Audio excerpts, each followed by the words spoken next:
മണിപ്പൂരിൽ എന്താ പോകാത്തത്? അവിടെ പോയിട്ട് മണിപ്പൂരിലെ വേഠിമാരോട്, പെൺമക്കളോട് എന്തേ ക്ഷമാപണം ചെയ്യാത്തത്? അവിടെ ആക്രമിക്കപ്പെടുന്ന സ്ത്രീകളെപ്പറ്റി, കുട്ടികളെപ്പറ്റി എന്താ ഒരു വാക്ക് പറയാത്തത്? ഇതെല്ലാമാണ് നാടിൻ്റെ ചോദ്യം.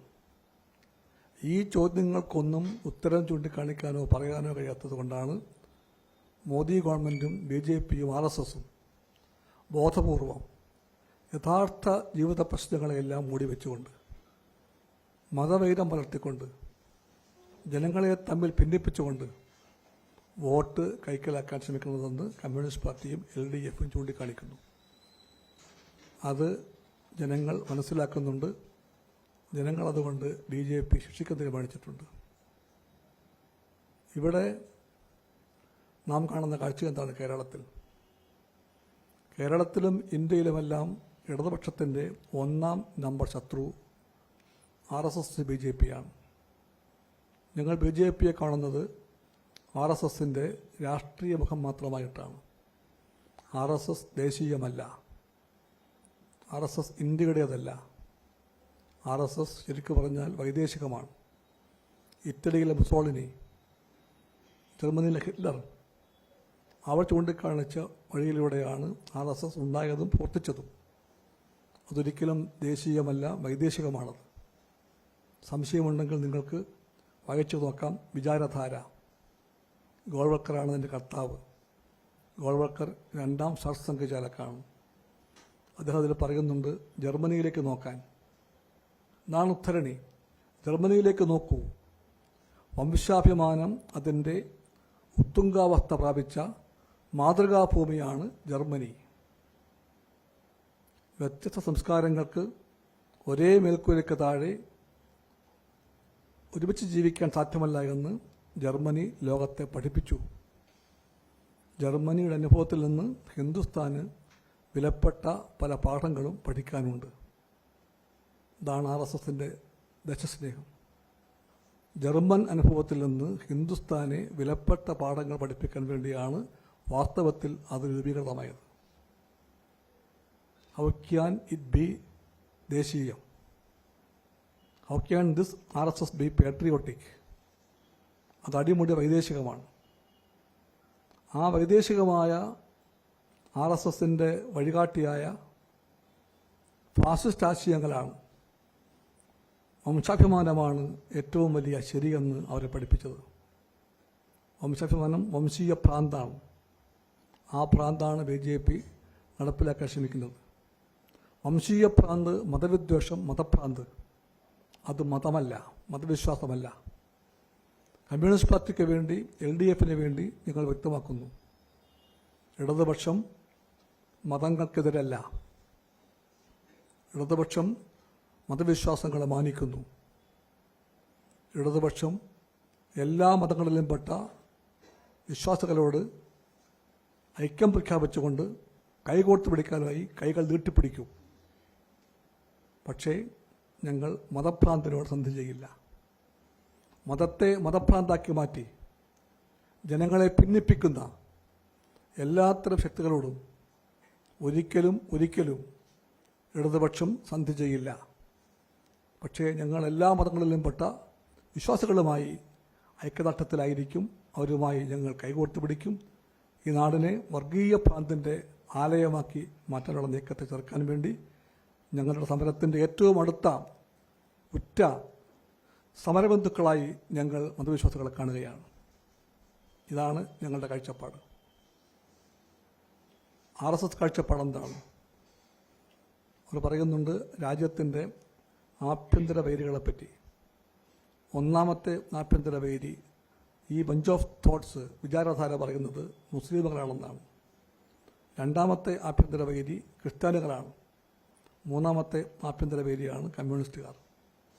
ഇതാണ് RSSൻ്റെ ദാർശനികമായ അടിത്തറ. RSSൻ്റെ ഇത്തരം പ്രവൃത്തികളെ ഏറ്റുവാങ്ങി വന്നാണ് BJP ഭരണകൂടം. അതുകൊണ്ടാണ് BJP വാഴ്ചയ്ക്ക് കീഴിൽ മതങ്ങളും ദൈവങ്ങളുമെല്ലാം വഴിമാറിപ്പോകാൻ അവർ കൽപ്പിക്കുന്നത്. ദൈവങ്ങളെ അവർ സ്വന്തം രാഷ്ട്രീയ മോഹത്തിൻ്റെ ചട്ടുകമാക്കി മാറ്റുന്നു. മതങ്ങളെ BJP അധികാരക്കൊതിയുടെ മറുപുറമാക്കി മാറ്റുന്നു. അതുകൊണ്ട് BJPയുടെ ഈ നീക്കം യഥാർത്ഥ മതവിശ്വാസികൾക്ക് ഒരിക്കലും രുചിക്കാത്ത ഒന്നാണെന്ന് ഞങ്ങൾ ശരിയായി മനസ്സിലാക്കുന്നു. ആ തലത്തിൽ ഞങ്ങൾക്ക് അവരുമായുള്ള ബന്ധം ഞങ്ങൾ ആവർത്തിച്ചു പറയുന്നു. ക്രിസ്ത്യാനികളെ, മുസ്ലിമുകളെ എല്ലാം ആക്രമിക്കാൻ ശ്രമിക്കുന്ന BJP ന്യൂനപക്ഷ വൈരത്തിൻ്റെ പാർട്ടിയാണ്. ന്യൂനപക്ഷ വൈരമുണ്ടാക്കി അതിൽ നിന്ന് തലയെണ്ണി നോക്കിയാൽ ഭൂരിപക്ഷത്തിന് എണ്ണം അധികമുള്ളതുകൊണ്ട് ആ വോട്ടെല്ലാം പെട്ടിയിലാക്കാൻ കഴിയുമെന്ന മോദി വ്യാമോഹം വിജയിക്കാൻ പോകുന്നില്ല. അതിനെ ജനങ്ങൾ പരാജയപ്പെടുത്തും, ഉറപ്പാണ് അക്കാര്യം. ഈ ആശയ വ്യക്തതയുണ്ട് ഞങ്ങൾക്ക്. കേരളത്തിലെ കോൺഗ്രസിന് ഈ ആശയ വ്യക്തതയുണ്ടോ? ഞങ്ങളുടെ ചോദ്യം അതാണ്. കേരളത്തിലെ കോൺഗ്രസ് വാസ്തവത്തിൽ മഹാത്മാഗാന്ധിയെ മറന്ന കോൺഗ്രസ്സാണ്. നെഹ്റുവിനെ പൂർണ്ണമായി നിസ്മരിച്ച കോൺഗ്രസ്സാണ്. ഈ കോൺഗ്രസിൻ്റെ പാരമ്പര്യങ്ങൾ അറിയാത്ത കോൺഗ്രസ്സാണ്. അതുകൊണ്ടാണ് അന്ധമായ ഇടതുപക്ഷ വിരോധം കേരളത്തിലെ കോൺഗ്രസ് അതിൻ്റെ മുഖ്യമന്ത്രിയാക്കി മാറ്റിയിരിക്കുന്നത്. അങ്ങനെയാണ് കോൺഗ്രസ് പണ്ടുകാലം മുതലേ BJPയുമായി സഖ്യം ചെയ്യാനായി പോകുന്നത്. BJPക്കും കോൺഗ്രസിനും മുഖ്യ എതിരാളി, പൊതുശത്രുവായിട്ട് അവർ കാണുന്നത് ഇടതുപക്ഷത്തെയാണ്. അതുകൊണ്ട് അവർ തമ്മിൽ കൈകോർത്ത് പിടിക്കാൻ ഒരിക്കലും മടിക്കാറില്ല. അതിനെ ഞങ്ങൾ കാണുന്നുണ്ട്. ഞങ്ങൾ BJP കോൺഗ്രസ് കൂട്ടുകെട്ടിനെ പരാജയപ്പെടുത്താൻ വേണ്ടിയുള്ള ഈ സമരത്തിൽ ഈ നാട്ടിലെ എല്ലാ മതേതരവാദികളുടെയും പിന്തുണയ്ക്ക് വേണ്ടി അഭ്യർത്ഥിക്കുന്നു. ആ പിന്തുണ നിങ്ങൾക്കായിരിക്കുമെന്ന് നല്ല ഉറപ്പുണ്ട് LDFന്.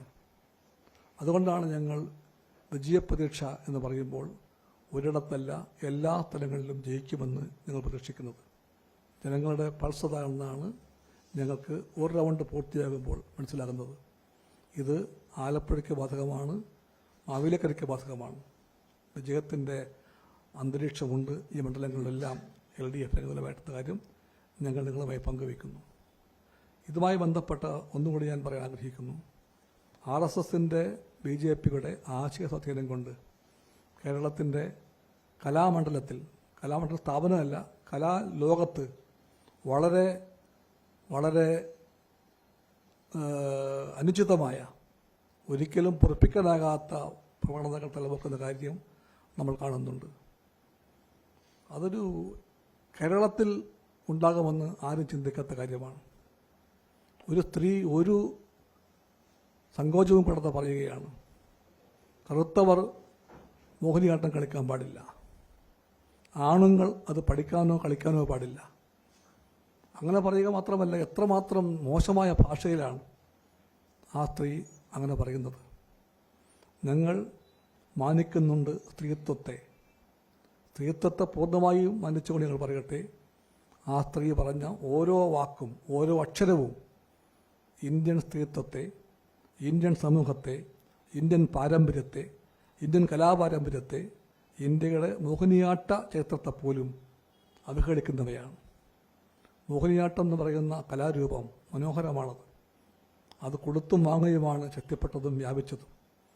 മോഹിനിയാട്ടം ജനപ്രിയമായി മാറിയത് അതതിൻ്റെ ബോധ്യത്തിൻ്റെയും അറിവിൻ്റെയും അനുഭവത്തിൻ്റെയും കലാസപര്യയുടെയും വാതിലുകൾ തുറന്നു വെച്ചപ്പോഴാണ്. ആ ഒരു കലാരൂപത്തെ, മനോഹരമായ കലാവിഷ്കാരത്തെ എല്ലാ വാതിലും കൊട്ടിയടച്ചുകൊണ്ട് നിറത്തിൻ്റെയും ജാതികളുടെയും തടവിലേക്ക് തിരികെ നയിക്കാൻ വേണ്ടി ശ്രമിക്കുന്ന എല്ലാ ശ്രമങ്ങളും യാദൃച്ഛികമല്ല. അത് RSS അഴിച്ചുവിട്ട, BJP അഴിച്ചുവിട്ട ഒരാശയ പശ്ചാത്തലത്തിൻ്റെ ശക്തിയാണ് അവർക്കെല്ലാം ഇത്തരം വങ്കത്തരം വിളിച്ചു പറയാനായി ശക്തി പകർന്നത്. അതേപ്പറ്റി BJP കൈ കഴുകാൻ ശ്രമിക്കുന്നത്. RSS അതേപ്പറ്റി ഒരു തരത്തിലുള്ള ന്യായീകരണവും നടത്താൻ ശ്രമിക്കാൻ പാടില്ല.